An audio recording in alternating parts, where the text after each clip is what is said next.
Hey guys, what's up? This is Keaton here from Paintball STL. We've had a few people come in with comments and messages asking how we mount our cameras to our masks. So I figured I'd make a quick little video here and just kind of give you guys the basic rundown on how we do it.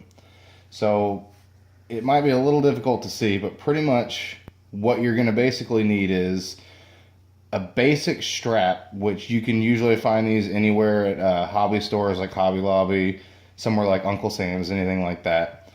The camera mount is actually an Ion camera specific accessory. We use the Ion Air Pros.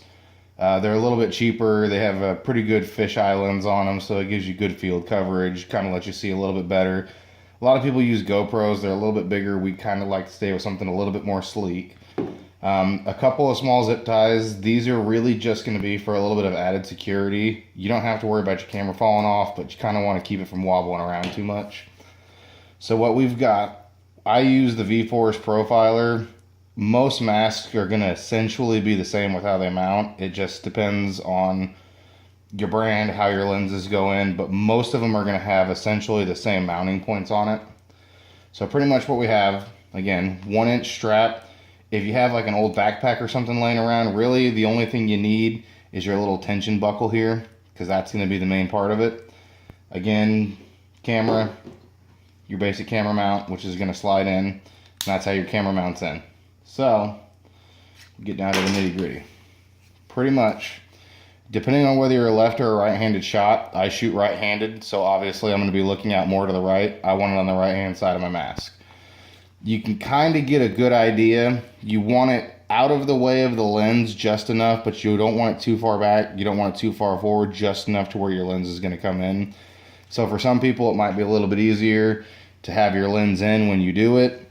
It doesn't really matter too much for me because I've had it in and out a few times, enough to kind of know what I'm doing with it.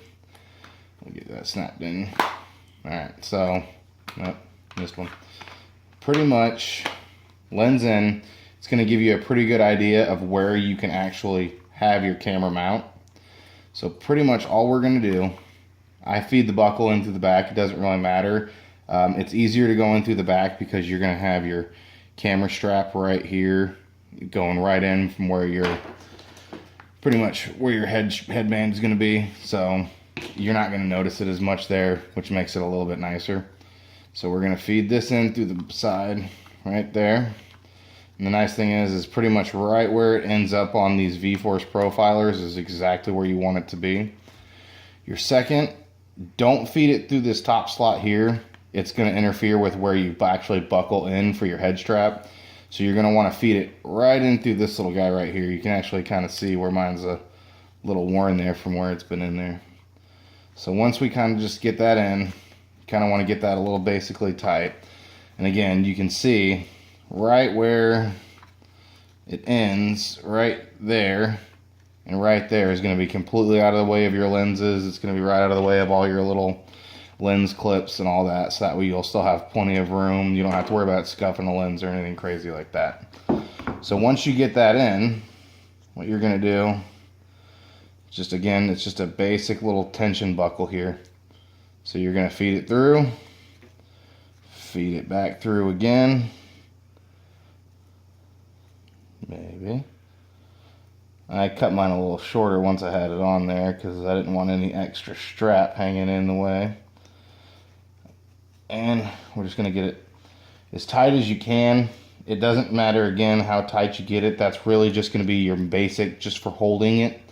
Again, we use just a couple of really small zip ties. You can pick these up at pretty much any hardware store, auto parts stores. Just the smaller the zip tie you can find, the better, because you don't want it in your way. You don't want it tickling your ear while you're playing. Nothing crazy like that. So, get it nice and tight. Alrighty, and you can kind of see from the outside here, it has a little bit of play, a little bit of wiggle from side to side. That's normal. That's why we usually use the zip ties there, just to kind of keep it from jumping and bouncing around while you're running on it. But pretty much that's what you should be at. Again, with all your straps and everything on the inside. Pretty much that's it. All you're going to do from there, I like to do the 2 zip ties. I don't like to have them in the way. I like to try to keep them as minimal as possible. So find yourself a good spot anywhere to come in through, as long as it's going to stay somewhere where it's nice and tight. Just kind of pop it through. Again, every mask is different, but these V-Force profilers, they're pretty soft masks, so you can usually get it through just about anywhere you might need it to. I actually think I had it done this way the last time. It's just gonna get it popped through right there. Find a good spot to feed it through on the top.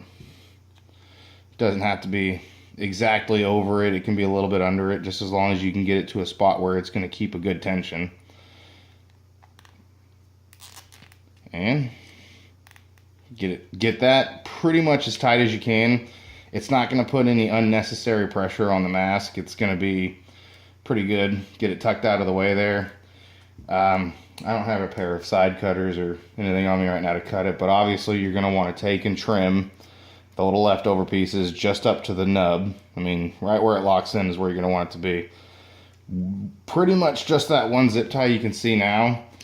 It's not loose at all. It's actually, you can see flexing the mask now because of how tight it is.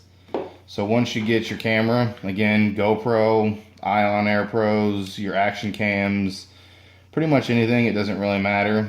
Again, we like the action cams from Ion because they're a little bit lighter, sleeker. You don't got to worry about getting as many shots to the camera, which is always a little embarrassing.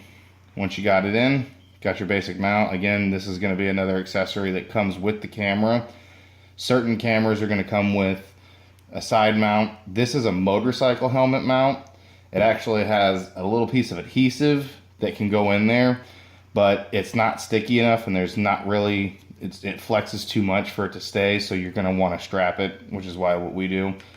And then it just slides right on. As for your aiming, pretty much you can just kind of take it, and once you're wearing it, you know, look at anything that's got a little bit of a reflection to it, and you'll be able to see if it needs to come up or down. Pretty much where I have it is just about bang on for all of our videos. We got a couple of guys that are picking them up. Some of them use them on their barrels. Some people use them on their mask. I prefer it on the mask over the barrel. I think it gives a little bit better of a video. But that's pretty much all you've got to it. If you guys have any questions or anything, just go ahead and shoot me a message, leave me a comment, and let me know. Thanks for watching the video. Check out some of our other videos on Paintball STL.